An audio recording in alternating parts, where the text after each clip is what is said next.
Coming up. You don't seem to understand that these programs cost money, that they add, in fact, to the burden of Canadians, because you are not keeping your promise to the public service or to Canadians, as is evidenced by the continued deficits, including the one this year, and you can't even tell me what it is. So my question for you today, on behalf of Canadians, is how much money of the $64 million have you recovered, Minister? But how many businesses have faced consequences or been denied contracts for Indigenous identity fraud? This guy's garage.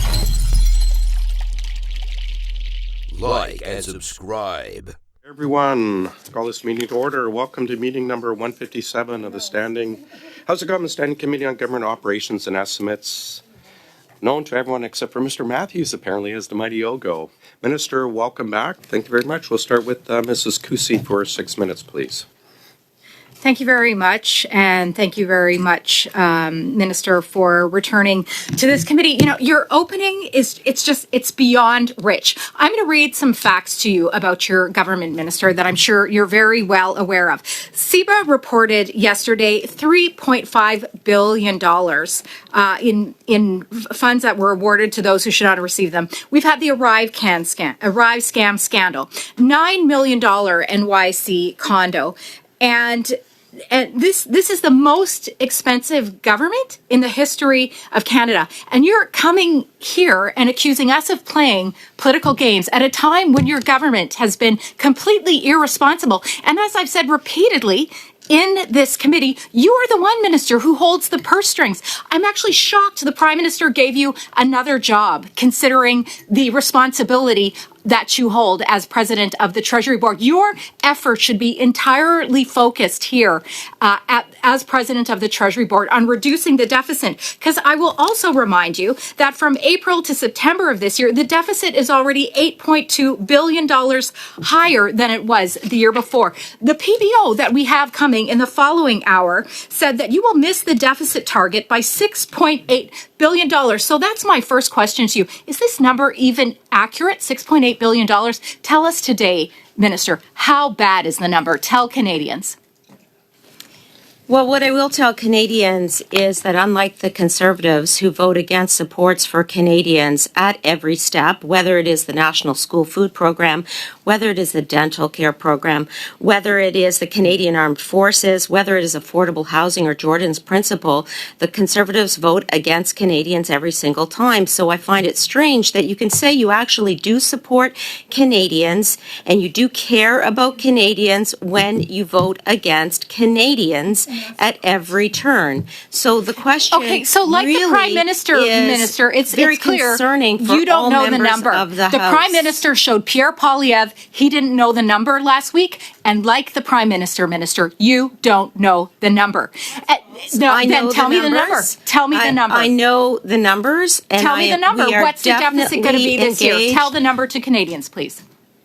We are definitely engaged with all the departments in the government, including the Department of Finance, that holds the purse strings in terms of our budgetary commitments, and we will be ensuring that the public accounts are delivered by the end of the year where all of the numbers will be contained. Minister, now you come in here and you talk about all of these programs and how you are taking care of Canadians. Yeah, you can't even take care of the public service, and it's evident now. As it was quoted in Options this week, if you lay out the puzzle pieces as we head into the fiscal update, it becomes clear that there is no path forward for this government that doesn't go through the public service. You can even keep your promise to them to take care of them, to hold their jobs. Why should Canadians believe that you can take responsibility for them when you can't even take responsibility for the public service? Again, so you have stated now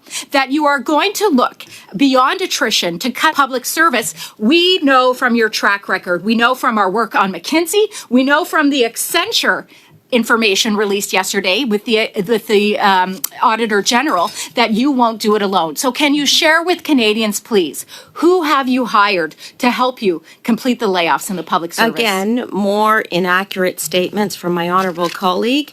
I would first of all like to thank the public servants for their incredibly hard work. I would also like to say that our government will not be adopting DRAP-style measures like previous Conservative governments have done. We are continuing services So to what are you going to do to Canadians save the money then, without Minister? any You have this impact deficit. to You haven't delivery. met your deficits in recent years. The PBO says that you are overshooting the number that you gave already. You haven't been able to give a number here we today. will What are you continue going to to do? be here for When you public arrived in this servants. position, not this past summer, but the summer before, you were so enthusiastic, so peachy keen about all the savings that you were going to find, and you haven't found these savings, Minister. Again. In fact, your financial position is worse. So tell Canadians today, what do you plan to do? You've let down the public service. Mr. Are you going to Chair, let down the Mr. Canadians Chair, as well? Those statements are inaccurate. We have actually saved on professional services approximately $800 million, and we have instituted a number of reforms to ensure that there is more discipline in the system relating to contracting with third parties. I announced those last March. They include an updated manager's guide. They include a revised directive on the conflict of interest.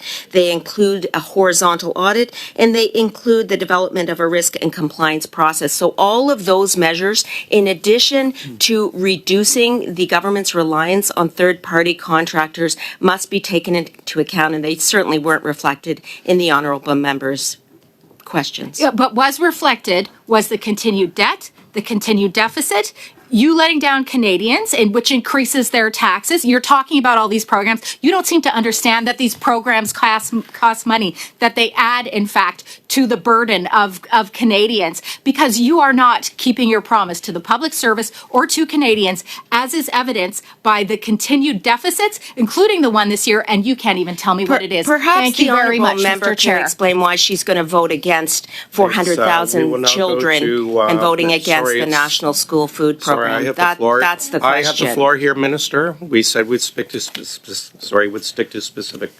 times. Mr. Jouari has the floor. I'm sure Thank you, can, Mr. Chair, and provide an welcome, Minister and opportunity. officials, to our committee. I promise it's going to be an exciting one. You mentioned in your opening remarks and your responses a number of times to the National School Food Program. And Minister, thank you for the government's ongoing commitment to supporting families across the country.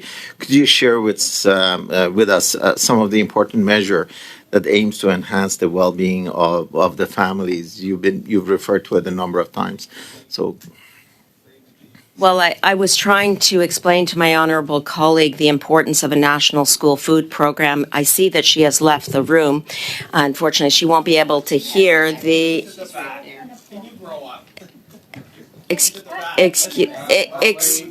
Excuse me, I was unable to give the answer is what I'm trying to say that I wanted to. And so I'm very pleased that my honourable colleague has asked a question where I can mention the point that there is, in these supplementary estimates, a national school food program that will feed 400,000 children. Point of order. If approved. Sorry, And I'm my honourable stopped- sorry, I'm colleague stopping and the her clock. party are going Sorry, to I'm vote stopping the against clock for point of order. Mr. Mrs. Chair, Lucy? we know it's unacceptable to mention the absence of someone in the chamber, and I expect the same rules to apply to committee. I was in the room. The minister should know I'm always watching her and what she's doing. So, if she wants to do the same for me, she certainly can feel free to do that. I'm happy if she wants me to wear an AirTag. Thank you very much, Mr. Chair. Thanks. Please continue, Minister Anand. As I was saying, 400,000 children across the country, 4,100 children in Newfoundland and Labrador, 19,000 children in Manitoba, 160,000 children in Ontario. I would really think it would be incumbent upon anyone who purports to care for children and families and the well-being of communities to vote in favor of these measures. Conservatives have been against voting for families, getting meals at school, and I would argue that that's irresponsible in terms of supporting Canadians at this very stressful time in the lives of Canadian families. We have made progress with some of the provinces, but the funding has not been approved yet, and it needs to be approved in a timely manner, or the future of the program will be at risk. Kids and families are relying on us to get this done, and we need to ensure that everyone in the House of Commons votes in favor of Canadian families and Canadian kids in these supplementary estimates. Okay, Minister, as was reported in the Ottawa Citizen yesterday, you have begun a multi-billion-dollar spending review. So can you please share with the committee what is the name of the third-party organization, the consulting firm, that is helping you with this multi-billion-dollar spending review? I have no knowledge of any third-party contractor that is assisting with this process, but I will turn to the officials in case they have knowledge. You should have on knowledge this. of everything, first of all. I'll start by saying that. But Mr. Matthews, briefly, Just please. to add from a TBS perspective, where we are, organizing and running the RGS2 initiative through the expenditure management sector, there's no contractors or companies been hired. What we cannot say is, has any department specifically hired a consulting resource to help them develop their own proposals? We would not have line of sight into that. But again, as the Treasury Board, the overseer of all the departments regarding finances, I would expect there to be knowledge of that. So, Minister, if I were to do an OPQ, there would be nothing that would come up on a third party relative to this process outside of what Mr. Matthews has said. Mr. Matthews' comments are ones that I support. Okay.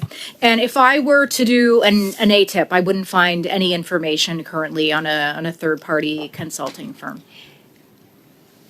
You're welcome to file any type of report that you want, whether it's an OPQ or an ATIP. I'm telling you what I know in honesty. I appreciate that. So you are telling me then that the Trudeau government is doing this all on its own right now. It's being completely handled by your Prime Minister and yourself as Minister of the Treasury Board. I am telling you that the process that we are following is that I have sent a letter to each minister to provide me with details regarding how they're going to meet the targets relating to refocused government spending, including reducing the size of the public service by 5,000 through natural attrition. We are receiving those submissions now. We will review them and we will table results in the main estimates if all goes well. Okay, thank you. So that from a government whereby the PBO says that you are $6.8 billion over your deficit, and as far as you know, the Trudeau government under your leadership, under the Prime Minister, is managing all of this. God help us all. Minister, I will go on to my next subject now, which is something that has been very dear to this committee, and that is the Arrive scandal. You promised this committee several months ago, possibly a year ago now, that you would recoup the $64 million from the fraudsters and the scamsters that took money out of the pockets of Canadians. You told this committee, you told Canadians that you would recoup this money. This, of course, is a scandal that is under RCMP investigation and is house ordered for review to return the money. So my question for you today on behalf of Canadians is, how much money of the $64 million have you recovered, Minister? The RCMP investigation is continuing, and I said when we receive the report of the RCMP, we will recoup lost monies of Canadian taxpayers. Okay, that sounds like a zero. But I'm sure you have a process in place that you have started. What type of confirmations have you received when this process is completed of funds that you will recoup, where certain vendors perhaps have said, as soon as this process is completed, we will hand over these funds, we will return these funds? What commitments have you received in terms of funds expected to be returned back to you? What commitments have you received? A number, please.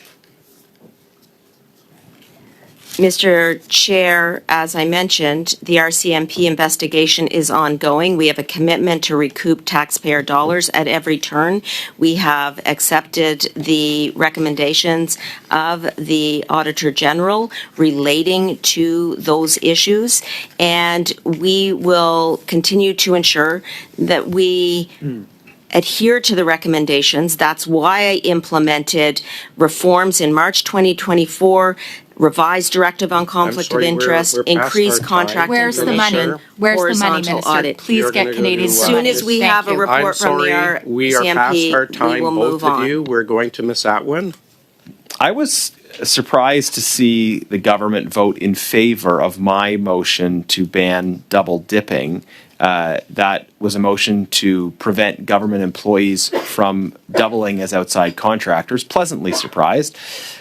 Will the government now implement this motion and finally ban double dipping? Thank you to my honourable colleague for bringing forward that motion. And as you know, we are continuously looking at how to inject more discipline into the system. That's why I introduced the revised directive on conflict of interest, which directly addresses the point that my honourable colleague is making, as well as the horizontal audit and Okay, Minister. Sorry, just to jump in though. My question is specific. It's about a motion that you voted for in the House of Commons, as did your colleagues. That motion wasn't to reaffirm these various other policies. It was to outright and completely ban the practice of double dipping. Is it the intention of the government to follow through on the unanimous vote of the House of Commons and ban outright double dipping, which I think you'll acknowledge goes further than these existing policies? Well, thank my honourable colleague for bringing forward the motion and for voting in favour of it.